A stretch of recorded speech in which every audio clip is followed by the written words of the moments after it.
Welcome guys, this is lecture number 7 of chapter 10 mechanical properties of fluids। और last lecture में मैं equation of continuity के बारे में बात किया मैंने करी मतलब और स्ट्रीमलाइन फ्लो और टर्बुलेंट फ्लो के बारे में बताया, क्रिटिकल वेलोसिटी के बारे में मैंने आपको बताया। और आज के लेक्चर में आगे जानेंगे, बड़ा इंटरेस्टिंग है आज का लेक्चर क्योंकि इस चैप्टर का वो मोस्ट इंपॉर्टेंट डेरिवेशन जो पेपर में अक्सर पूछा जाएगा, 101% गारंटी है। कोई टीचर हो सकता है आपके साथ ऐसा कर जाए कि ना दे इसको, लेकिन मोस्टली इस डेरिवेशन के चांसेस सबसे ज्यादा हैं इस चैप्टर से आने के। इसे कहते हैं बर्नौलीज थ्योरम। और बर्नौलीज थ्योरम के बारे में सब कुछ जानने से पहले लिक्विड की एनर्जी के कॉन्सेप्ट के बारे में जानते हैं कि अभी तक मैं लिक्विड से प्रेशर के बारे में पढ़ चुका हूं और हम लिक्विड से आर्किमिडीज प्रिंसिपल पढ़ चुके हैं, लिक्विड पर हम विस्कोसिटी की बात कर चुके हैं, स्टोक्स लॉ टर्मिनल वेलोसिटी की बात कर चुके हैं और लास्ट लेक्चर में मैंने बताया आपको इक्वेशन ऑफ कॉन्टिन्यूटी के बारे में, स्ट्रीमलाइन एंड टर्बुलेंट फ्लो के बारे में। और आज बात करेंगे बर्नौलीज थ्योरम की। और बर्नौली थ्योरम की बात करने से पहले हम जानेंगे कि एनर्जी किस तरह की एनर्जी होती है लिक्विड की अगर बात की जाए तो सबसे पहली बात, लिक्विड मोशन में होगा। अगर लिक्विड मोशन में है तो काइनेटिक एनर्जी होगी उसकी, काइनेटिक एनर्जी ऑफ लिक्विड। तो लिक्विड की काइनेटिक एनर्जी होगी। काइनेटिक एनर्जी का फॉर्मूला क्या होना चाहिए? एज यूजुअल वही सिंपल फॉर्मूला होगा काइनेटिक एनर्जी का जो आप पढ़ते आए हैं, क्योंकि kinetic energy is due to motion of object के मोशन के कारण होती है, किसी मास के मोशन में होने से होती है। और किसी लिक्विड का मास कितना है? m। फॉर एग्जाम्पल एक पानी का टैंकर जा रहा था सड़क पर गाड़ी के अंदर, तो गाड़ी की जितनी स्पीड है पानी उसके अंदर जो भरा हुआ उसकी भी उतनी ही स्पीड है, तो उस वाटर की क्या है? Kinetic energy. ऐसे ही किसी पाइप से, किसी ट्यूब से अगर पानी फ्लो कर रहा है तो उसकी भी कुछ काइनेटिक एनर्जी होगी। तो अगर m मास है लिक्विड का तो हाफ m v का स्क्वायर क्या कहलाएगी? काइनेटिक एनर्जी कहलाएगी एक लिक्विड की जिसका मास m है और जिसकी स्पीड v है। तो half m v square kinetic energy है लिक्विड की। मुझे बर्नौली थ्योरम में एक खास फॉर्मूले की जरूरत पड़ेगी। मुझे kinetic energy per unit volume चाहिए, kinetic energy per unit volume चाहिए। भाई m मास था, एक ऑब्जेक्ट का मास कितना, लिक्विड का मास कितना है? m, तो उसकी काइनेटिक एनर्जी है हाफ m v स्क्वायर, जहां v क्या है? स्पीड। लेकिन टोटल मास कुछ m है और ये पूरे वाटर की, पूरे लिक्विड की काइनेटिक एनर्जी लिखी मैंने हाफ m v स्क्वायर, जिसका टोटल मास m है। लेकिन मुझे चाहिए पर यूनिट वॉल्यूम, यानी यूनिट वॉल्यूम की काइनेटिक एनर्जी चाहिए। तो भाई सीधी सी बात है, काइनेटिक एनर्जी को, बहुत सिंपल सी बात है, काइनेटिक एनर्जी को अगर डिवाइड कर दिया जाए किससे? वॉल्यूम से। अगर काइनेटिक एनर्जी को डिवाइड कर दिया जाए वॉल्यूम से तो हाफ m v स्क्वायर को अगर डिवाइड किया जाए वॉल्यूम से तो ऊपर v स्पीड है, वेलोसिटी है, और वही ध्यान रखिएगा डिवाइड किससे कर रहे हैं? वॉल्यूम से डिवाइड कर रहे हैं। तो मास अपॉन में डेंसिटी, मास अपॉन वॉल्यूम को डेंसिटी लिखा जा सकता है, रो से डिनोट किया जा सकता है, सिंबल का यूज किया मैंने। तो ये kinetic energy per unit volume कहलाएगी। काइनेटिक एनर्जी का फॉर्मूला पूछे तो हम कहेंगे half m v square kinetic energy है एक लिक्विड की। अगर kinetic energy per unit volume की बात की गई है तो वॉल्यूम से डिवाइड कर दिया जाए उसे, मास को वॉल्यूम से डिवाइड करने पर वो डेंसिटी लिखा जा सकता है। इसलिए kinetic energy per unit volume लिखनी है आपको तो हाफ रो v का स्क्वायर लिखा जा सकेगा इस बात को। तो ये बात अगर आपको क्लियर है तो अब लिक्विड किसी हाइट पर हो सकता है। लिक्विड अगर किसी हाइट पर है तो उसकी ग्रेविटेशनल पोटेंशियल एनर्जी हो सकती है, mgh फॉर्मूला होता था, आपने तो पढ़ा है, तो आप सभी को अच्छे से पता है कि हाफ mv² काइनेटिक एनर्जी होती है, तो mgh पोटेंशियल एनर्जी होती है। हमने पुराने चैप्टर्स में पढ़ा है, 6th चैप्टर में एनर्जी की बात हमने की है। तो किसी h हाइट पर टैंक में पानी भर के रख दिया है, घर में भी हम छत पर रखते हैं इस तरह से, तो उस h हाइट पर वाटर की, लिक्विड की क्या है, पोटेंशियल एनर्जी है। तो हम ग्रेविटेशनल पोटेंशियल एनर्जी की बात करते हैं, तो इसलिए मैं सिंपल पोटेंशियल एनर्जी लिख दूं यहां पर। तो पोटेंशियल एनर्जी ऑफ लिक्विड, तो किसी लिक्विड की पोटेंशियल एनर्जी क्या होगी, m मास है लिक्विड का, g acceleration due to gravity है, और h हाइट पर रखा गया है अगर उसे, तो पोटेंशियल एनर्जी का फॉर्मूला mgh होता है। मैंने कहा एक बार फिर कि potential energy per unit volume का फॉर्मूला क्या होगा, हमें जो डेरिवेशन करना है हम उसमें पर यूनिट वॉल्यूम की बात करेंगे। तो potential energy per unit volume is equal to, potential energy को डिवाइड कर दिया जाए किससे, वॉल्यूम से डिवाइड कर दीजिए। पोटेंशियल एनर्जी को U से डिनोट किया जाता है, mgh पोटेंशियल एनर्जी है, और वॉल्यूम से अगर डिवाइड किया है तो मास अपॉन वॉल्यूम तो डेंसिटी कहलाएगा, और रो इनटू में g इनटू में h क्या लिखा जा सकता है, potential energy per unit volume का फॉर्मूला लिखा जा सकेगा। तो potential energy per unit volume का फॉर्मूला रो इनटू जी इनटू एच कहलाएगा। Kinetic energy per unit volume का फॉर्मूला हाफ इनटू में डेंसिटी इनटू में स्पीड का स्क्वायर कहलाएगा। तो काइनेटिक एनर्जी का फॉर्मूला बड़े अच्छे से आपको पता है, हाफ mv² फॉर्मूला होता है, वॉल्यूम से डिवाइड किया तो पर यूनिट वॉल्यूम में काइनेटिक एनर्जी पता चली। और अगर पोटेंशियल एनर्जी की बात करें तो mgh फॉर्मूला होता है, पर यूनिट वॉल्यूम की बात आई है तो वॉल्यूम से डिवाइड किया और रो इनटू में g इनटू में h लिखा गया। इसके बाद एक और तरह की एनर्जी आती है, या फिर कह लीजिए वर्क आता है। तो प्रेशर एनर्जी की बात करनी है मुझे, प्रेशर एनर्जी की बात करनी है। तो प्रेशर एनर्जी किस तरह की होती है, प्रेशर एनर्जी की अगर बात करें तो क्या है, प्रेशर अप्लाई करने पर वर्क किया जा सकता है। प्रेशर अप्लाई करने पर आप लिक्विड को एक जगह से दूसरी जगह डिस्प्लेस करते हैं। तो आपने लिक्विड को एक जगह से दूसरी जगह अगर मूव कर दिया है तो ऐसा करने में आपने वर्क किया है। जितना वर्क आपने किया है वो प्रेशर एनर्जी की फॉर्म में जाना जाए। अब पहली बात, अगर प्रेशर अप्लाई किया गया है तो वर्क का क्या फॉर्मूला होगा कि किसी लिक्विड पर प्रेशर अप्लाई किया जाए, लिक्विड को डिस्प्लेस कर दिया जाए, एक जगह से दूसरी जगह डिस्प्लेस कर दिया जाए, तो ऐसा करने में वर्क कितना किया गया होगा, ये कॉन्सेप्ट्स कैसे जाने। तो आप इस तरह से कंसीडर कीजिए कि मान लीजिए हम एक टैंक को कंसीडर कर लेते हैं इस तरह से, जैसे छत पर पानी भरा होता है, छत पर मतलब छत पे जो टैंक लगा हुआ है उस टैंक के अंदर पानी भरा हुआ होता है, और वो इस तरह से पाइप्स के थ्रू ग्राउंड पर पहुंचता है। मैं मान लेता हूं कि यहाँ पर पिस्टन लगा हुआ था इस तरह से। तो मैंने मान लिया कि यहाँ पर एक इस तरह से पिस्टन लगा हुआ था। तो पिस्टन जैसे सिरिंज के अंदर, इंजेक्शन के अंदर देखेंगे ना, हम जब इंजेक्शन लगाने के लिए सिरिंज का यूज करते हैं तो सिरिंज के अंदर इस तरह से पिस्टन लगा हुआ होता है। जब इस पिस्टन को आगे मूव कराया जाता है तो लिक्विड भी आगे मूव करता है। तो ये पिस्टन यहाँ पर जो लगाया गया है, इस पिस्टन का जो एरिया है, तो इस पिस्टन का जो एरिया है वो कैपिटल A है मान लीजिए, और यहाँ लिक्विड को भर दिया गया है, इसके अंदर कुछ हाइट तक इस तरह से लिक्विड भर दिया गया है। तो लिक्विड यहाँ भरने के कारण लिक्विड क्या करेगा, प्रेशर अप्लाई करेगा।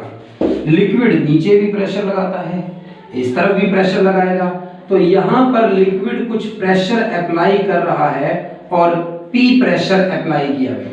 तो लिक्विड ने प्रेशर कितना अप्लाई किया है, P प्रेशर अप्लाई किया, और P प्रेशर अप्लाई करने पर ये जो पिस्टन है ये आगे मूव करना चाहेगा।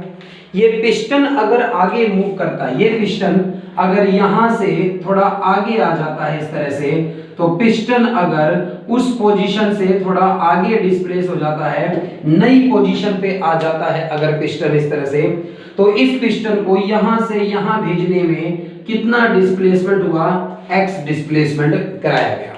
तो क्या था कि ये पाइप है इस तरह से, आगे तक बढ़ा दीजिए इस पाइप को, ये पाइप है इस तरह से एक, और इस पाइप के अंदर लिक्विड जो था ये पिस्टन मान लीजिए यहां पर लगाया गया इस तरह से। जब ये लिक्विड प्रेशर अप्लाई करेगा, P प्रेशर अप्लाई किया इसने, इस P प्रेशर के कारण ये जो पिस्टन है ये आगे जाना चाहेगा। मान लो x डिस्प्लेसमेंट करा दिया लिक्विड ने इस पिस्टन के अंदर, तो ये जो लिक्विड होगा वो लिक्विड इससे थोड़ा आगे डिस्प्लेस हो गया। भाई यहाँ पर लिक्विड है, अभी ये पिस्टन आगे जाएगा तो लिक्विड भी तो आगे आ जाएगा इस तरह से। तो लिक्विड आगे डिस्प्लेस हो रहा है, इस पिस्टन का एरिया A मान लिया और डिस्प्लेसमेंट x हुआ जब प्रेशर कितना अप्लाई किया, P प्रेशर अप्लाई किया। ध्यान दीजिए इस बात पर कि जैसे प्रेशर कुकर के अंदर, प्रेशर कुकर के ऊपर जो विशल लगी हुई है, सीटी लगी हुई है, वो अपने वेट के कारण नीचे आती है, लेकिन जब अंदर वेपर्स इकट्ठे होते हैं, प्रेशर बढ़ता है, तो वो वेपर्स मिलकर क्या करते हैं, उस विशल को ऊपर उठाने की कोशिश करते हैं। बट जब उसका वेट ज्यादा है तो वो नहीं उठ पा रही है भाई। जब उसके वेट जितना या वेट से ज्यादा फोर्स अंदर से लगने लगता है तो विशल किधर आ जाती है, ऊपर आ जाती है, वेपर्स बाहर आ जाते हैं। वेपर्स बाहर आने के बाद प्रेशर अंदर फिर कम हो जाता है और फिर से किधर चली जाती है, विशल नीचे चली जाती है। तो कहने का मतलब P प्रेशर अप्लाई किया है लिक्विड ने तो फोर्स लगाया है। हम जानते हैं प्रेशर का फॉर्मूला, हम जानते हैं प्रेशर का फॉर्मूला है force divided by area, force divided by area. P pressure apply किया है लिक्विड ने इस पिस्टन पर, तो फोर्स कुछ F लगाया होगा और इस पिस्टन का एरिया कैपिटल A है। तो जो प्रेशर, कितना प्रेशर लिक्विड ने लगाया है, कितना प्रेशर लिक्विड ने लगाया है पिस्टन पर, तो वो फोर्स अपॉन में क्या होता है, एरिया। तो फोर्स कितना लगाया गया इस पिस्टन पर वो लिखा जा सकता है प्रेशर इनटू में एरिया।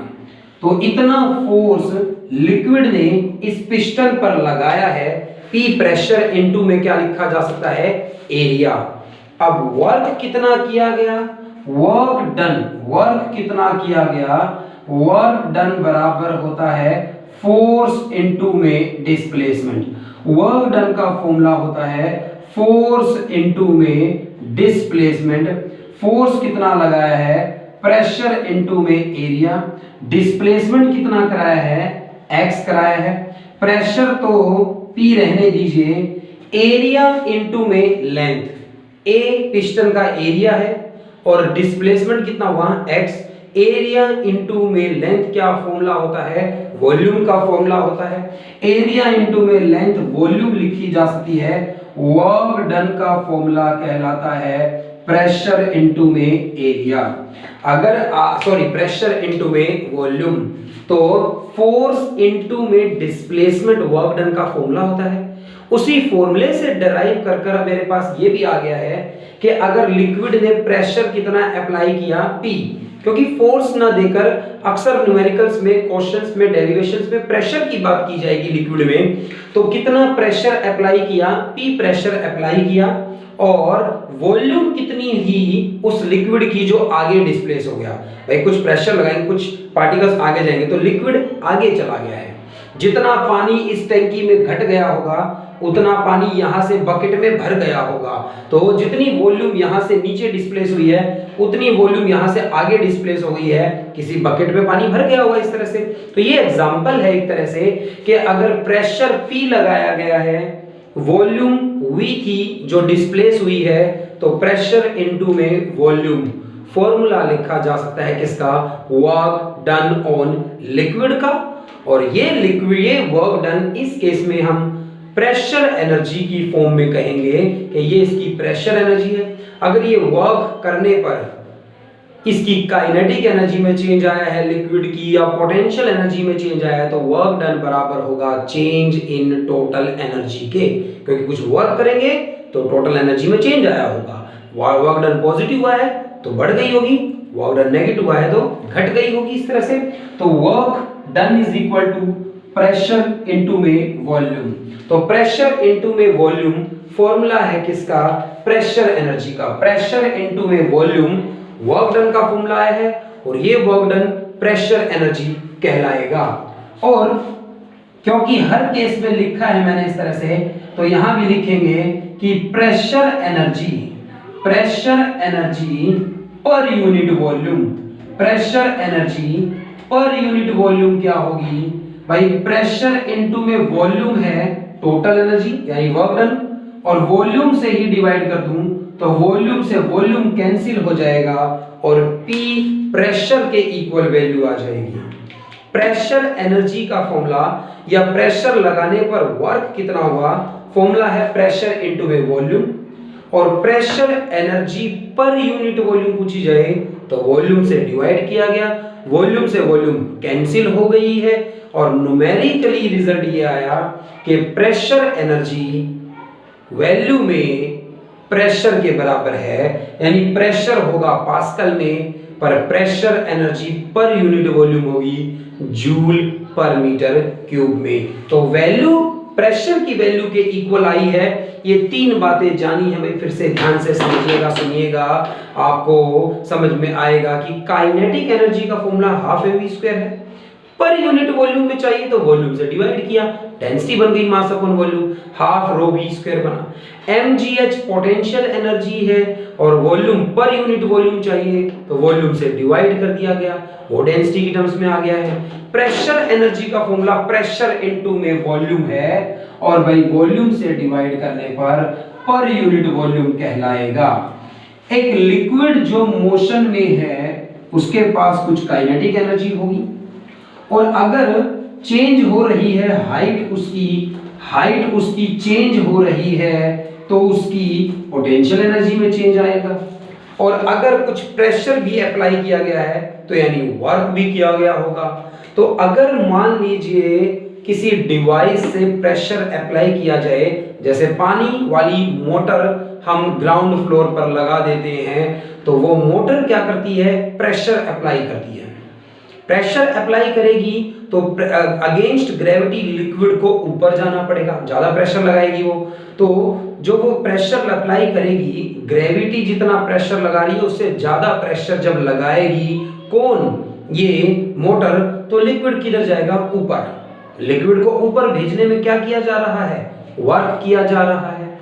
लिक्विड पर प्रेशर अप्लाई किया गया तो वर्क किया गया, और काइनेटिक एनर्जी में कुछ चेंज आएगा, उसकी स्पीड बढ़ रही है, घट रही है, या ग्राउंड पर उसकी स्पीड कम थी, ऊपर जाकर ज्यादा हो गई तो वेलोसिटी में चेंज आया। हाइट चेंज हो रही है तो पोटेंशियल एनर्जी में भी चेंज आ रहा है उसकी। तो इस तरह से एनर्जी में चेंज आएंगे। तो एक ऐसी थ्योरम है जो इन सब में कुछ खास बात बताना चाहती है, और उस थ्योरम का नाम है बर्नौली थ्योरम है। तो ये बहुत बहुत इंपॉर्टेंट भाई, वेरी वेरी इंपॉर्टेंट के अंदर, वेरी वेरी इंपॉर्टेंट डेरिवेशंस के अंदर इसका नाम है, और इसका नाम है बर्नौली थ्योरम, BERNAULLI,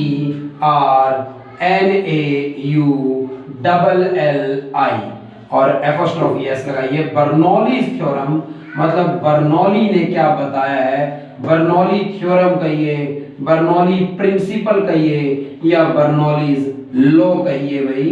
तो आप किसी भी एक बात का यूज कर सकते हैं। आपको पेपर में कहा जाए state and prove Bernoulli principle, state and prove Bernoulli theorem, state and prove Bernoulli law, तो ये हम किस तरह से बताएंगे। सबसे पहली बात कह क्या रहा है बर्नौली ने कहा एक लिक्विड की अलग अलग तरह की एनर्जी है, मोशन के कारण काइनेटिक एनर्जी है, हाइट के कारण पोटेंशियल एनर्जी है, और due to pressure pressure energy है।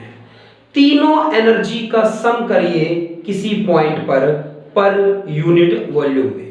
Pressure energy per unit volume, kinetic energy per unit volume and potential energy per unit volume. तीन तरह की इन एनर्जीज का सम करिए, इन तीनों का सम थ्रू आउट द मोशन क्या रहेगा, कांस्टेंट रहेगा। एक घटेगी तो दूसरे बढ़ेगी, इस तरह से कि इन तीनों का सम हमेशा क्या रहेगा, कांस्टेंट रहेगा। ये सिंपल बात बताता है कौन, बर्नौली प्रिंसिपल, बर्नौली थ्योरम या बर्नौली लॉ, और इसे प्रूव भी कर दिखाएंगे। और इसलिए आप लिखिए ये क्या कहता है, it states that, Bernoulli principle क्या कहता है, it states that the pressure energy, it states that the pressure energy comma kinetic energy and it states that the pressure energy comma kinetic energy and potential energy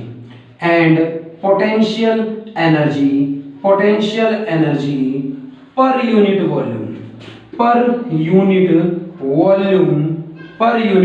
volume remains constant. It states that the, भाई सम लगाने भूल गया मैं, आप लगा लीजिए एक बार फिर से। It states that the sum of, यहाँ पर ऐड करिए the sum of, इस एरर को ठीक कर लीजिएगा भाई, इन तीनों के सम की बात हो रही है। इट्स बर्नौली प्रिंसिपल कहता है, it states that the sum of, यानी ऐड करिए sum of pressure energy, kinetic energy and potential energy per unit volume remains constant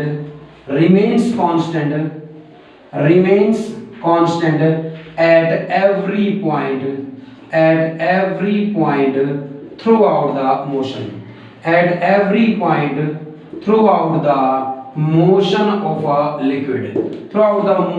of a liquid, एक लिक्विड में मोशन के दौरान, पूरे मोशन के वक्त तीनों एनर्जीज का जो सम है पर यूनिट वॉल्यूम वो कांस्टेंट रहेगा। और इसको हम कैसे मैथमेटिकली लिख सकते हैं, मैथमेटिकली कहा जाए तो भाई मैथमेटिकली एक फॉर्मूले से एक्सप्लेन किया जा सकता है।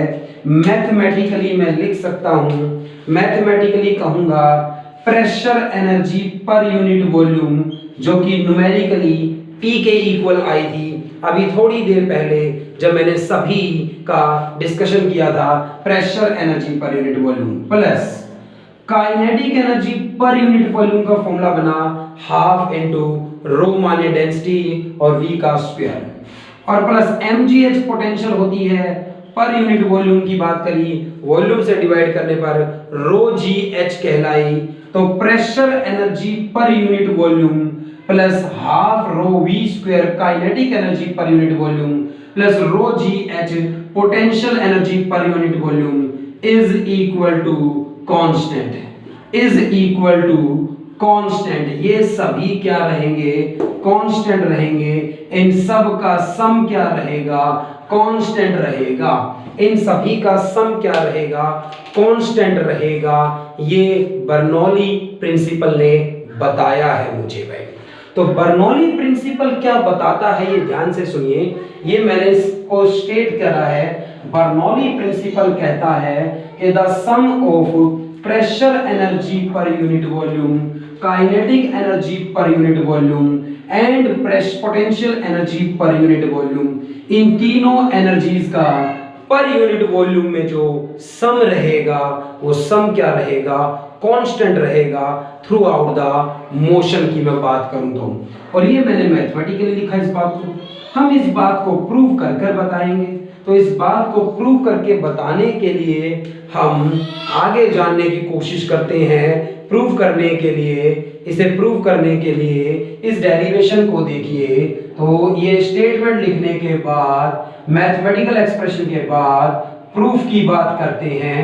और प्रूफ बताने से पहले हम एक डायग्राम बनाते हैं, सिचुएशन को समझते हैं, फिर प्रूव करेंगे इस बात को, बर्नौली प्रिंसिपल की इस बात को। और इसे प्रूव करने के लिए मैंने एक इस तरह की ट्यूब को कंसीडर किया है। एक इस तरह की ट्यूब को कंसीडर करिए जिस ट्यूब का area of cross section very कर रहा है। तो एक ट्यूब की बात की जाए इस तरह से, ये ट्यूब है और इस ट्यूब में आगे चलकर एरिया चेंज हो जाता है इस तरह से। तो इस ट्यूब में आगे चलकर एरिया क्या हो जाता है, चेंज हो जाता है, वेरी करता है इस तरह से। तो चेंज हो जाता है, एरिया वेरी करता है इस तरह से। यहां पर बात करी जाए तो यहां पर एरिया की वैल्यू A1 है, यहां पर वेलोसिटी की वैल्यू V1 है, और यहां पर जो प्रेशर अप्लाई किया गया है वो प्रेशर P1 है यहां पर। तो इन फैक्टर्स को कंसीडर करिए। पहले ये एक ट्यूब कंसीडर करी है मैंने, और इस ट्यूब का area of cross section very कर रहा है, चेंज हो रहा है आगे चलकर। तो यहां पर एरिया A1 था, यहां लिक्विड की वेलोसिटी V1 है, और यहां पर प्रेशर P1 है, और ये सेक्शन A है। यहां पर इस एरिया की बात करूं तो ये सेक्शन A है यहां पर। इसमें लिक्विड A से A डैश पर चला जाता है, लिक्विड A पॉइंट से डिस्प्लेस होकर A डैश पर चला जाता है। जो लिक्विड A पर है वो थोड़े टाइम के बाद A डैश पर चला जाएगा। कितने टाइम में, डेल्टा T टाइम में V1 वेलोसिटी है, और डेल्टा T टाइम में लिक्विड A से A डैश पे चला गया। बड़े ध्यान से बात को सुनिए। यहां पर लिक्विड है जिसकी वेलोसिटी V1 है, यहां प्रेशर P1 है, यहां एरिया A1 है। जब प्रेशर अप्लाई होगा, लिक्विड आगे जा रहा है V1 वेलोसिटी से। स्टेडी फ्लो की बात कर रहा हूं भाई, क्योंकि लिक्विड कैसा माना है, आइडियल माना है। V1 स्पीड से जब एरिया चेंज होगा तब वेलोसिटी चेंज होगी, अदरवाइज स्टेडी फ्लो रहेगा कांस्टेंट। तो V1 वेलोसिटी से ये यहां से जो लिक्विड है वो A से डिस्प्लेस होकर A डैश पर आ जाएगा। V1 स्पीड से डेल्टा T टाइम में कितना डिस्प्लेसमेंट हो गया, वेलोसिटी इनटू में टाइम। स्पीड इनटू में टाइम, वेलोसिटी इनटू में टाइम क्या होता है, डिस्प्लेसमेंट। तो इतना डिस्प्लेसमेंट हुआ, लिक्विड यहां से डिस्प्लेस होकर आगे चला गया। इस इतने कॉलम के अंदर A से A डैश के बीच में जितना लिक्विड है वो आगे डिस्प्लेस हो गया, इतना मास आगे डिस्प्लेस हो गया है। Law of conservation of mass की बात करूं या इक्वेशन ऑफ कॉन्टिन्यूटी में मैंने देख लिया था, इतना ही लिक्विड इस सेक्शन में भी आगे डिस्प्लेस होगा। तो ये सेक्शन बी है, यहाँ एरिया कुछ चेंज हो गया है, ये सेक्शन बी है। और सेक्शन बी की बात करूं तो यहाँ पर जो एरिया है, यहाँ पर जो एरिया है वो A2 है, और यहाँ पर जो स्पीड है वो V2 है, और यहाँ पर लिक्विड B से B डैश पॉइंट पर चला गया है। कितनी स्पीड से, V2 की स्पीड से डेल्टा T टाइम में ये डिस्प्लेसमेंट हुआ। तो दो क्रॉस सेक्शन कंसीडर किए, सेक्शन A और सेक्शन B। यहाँ एरिया A1 है, यहाँ A2 है, यहाँ वेलोसिटी V1 है, यहाँ V2 है। यहाँ V1 वेलोसिटी इनटू में टाइम इतना डिस्प्लेसमेंट हुआ। यहाँ पर डिस्प्लेसमेंट ज्यादा होगा क्योंकि यहाँ एरिया कम है, वहाँ वेलोसिटी ज्यादा होगी क्योंकि वहाँ एरिया कम है। और यहाँ पर ये जो क्रॉस सेक्शन है इसकी हाइट जो है, ये जो क्रॉस सेक्शन है इसकी जो हाइट है वो ग्राउंड के रिस्पेक्ट में कितनी है, h1 है। इसकी जो हाइट है वो ग्राउंड के रिस्पेक्ट में कितनी है, h2 है। तो यहां पर ग्राउंड के रिस्पेक्ट में बात करी हुई h2 है इस तरह से। और यहां से प्रेशर ऊपर कितना लगाया गया, P1। वहां से एटमॉस्फेरिक प्रेशर होगा अगर वो ओपन एंड है तो, और जिसके कारण अपोजिट में प्रेशर कितना लग रहा होगा, P2। तो यहां से एटमॉस्फेरिक प्रेशर नीचे की तरफ लग रहा है और हम यहां से प्रेशर अप्लाई कर इसे ऊपर भेजना चाहते हैं। जाहिर सी बात है P1 प्रेशर P2 से ज्यादा होगा तभी ये लिक्विड कहां मूव करेगा, ऊपर। तो लिक्विड इस ट्यूब के अंदर एक जगह से दूसरी जगह जा रहा है। यहां से वहां पहुंचने में स्पीड चेंज हो गई है, हाइट चेंज हो गई है, प्रेशर का डिफरेंस हो गया है। लेकिन तीनों का सम करूं, pressure energy per unit volume, kinetic energy per unit volume and potential energy per unit volume, तीनों का सम क्या रहना चाहिए, कांस्टेंट रहना चाहिए थ्रू आउट। यही बर्नौली थ्योरम है और इसी बात को प्रूव करना है। और इसे प्रूव करने के लिए आप लिखिएगा, मैं यहां नहीं लिखूंगा, आप लिखिएगा कि consider a liquid, consider an incompressible. Incompressible का मतलब जो कंप्रेस ना हो, यहां पर कुछ डेंसिटी है, आगे चलकर एरिया कम हो गया तो ऐसा नहीं होना चाहिए कि लिक्विड कंप्रेस हो जाएगा और डेंसिटी उसकी चेंज हो जाए ना, डेंसिटी चेंज नहीं होगी। तो consider an incompressible liquid flowing through a tube of varying area of cross section. तो varying area of cross section, area मतलब चेंज हो रहा है इसका, और इस तरह के एरिया से जब ये पास होगा तो नंबर एक बात, बाय लॉ, लाइन छोड़कर लिखिएगा भाई, by law of conservation of mass, by law of conservation of mass, law of conservation of mass. Law of conservation of mass की बात करें अगर हम यहां पर, तो mass of liquid, mass of liquid, mass of liquid displaced, mass of liquid displaced, displaced in time delta T, in time delta t at section A, at section A is equal to mass of liquid, is equal to mass of liquid displaced, mass of liquid displaced in time delta t, in time delta t at section B, at section B।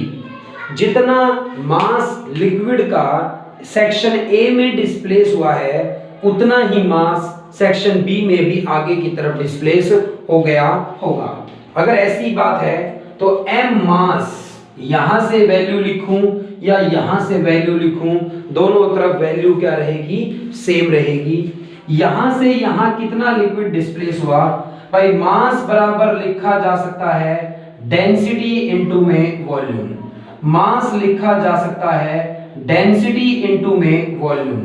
Mass is equal to density की value liquid की कितनी है, रो, और volume, volume का formula होता है area into में length. यहां एरिया A1 है और ये जो डिस्प्लेसमेंट हुआ है ये लिखा हुआ है, तो एरिया इनटू में लेंथ, इस कॉलम की वॉल्यूम होगी A1 एरिया है और लेंथ है वेलोसिटी इनटू में टाइम। यहां के अकॉर्डिंग, यहां के अकॉर्डिंग लिखूं मास की वैल्यू, डेंसिटी रो है, एरिया A2 है, डिस्प्लेसमेंट V2 इनटू में डेल्टा टी है। इस तरह से लिख पाएंगे भाई आप यहां पर। भाई दोनों तरफ टाइम कैंसिल होगा, दोनों तरफ डेंसिटी सेम है, तो A1 V1 बराबर है A2 V2 के। ये तो हम वैसे भी जानते हैं, इक्वेशन ऑफ कॉन्टिन्यूटी हमें बताती है, ये वही तो कर दिया है मैंने यहां पर भाई, ये लिखा है मैंने तो इसलिए कि मास की वैल्यू जो यहां से लिखी जा सकती है वही वैल्यू यहां से लिखी जा सकती है।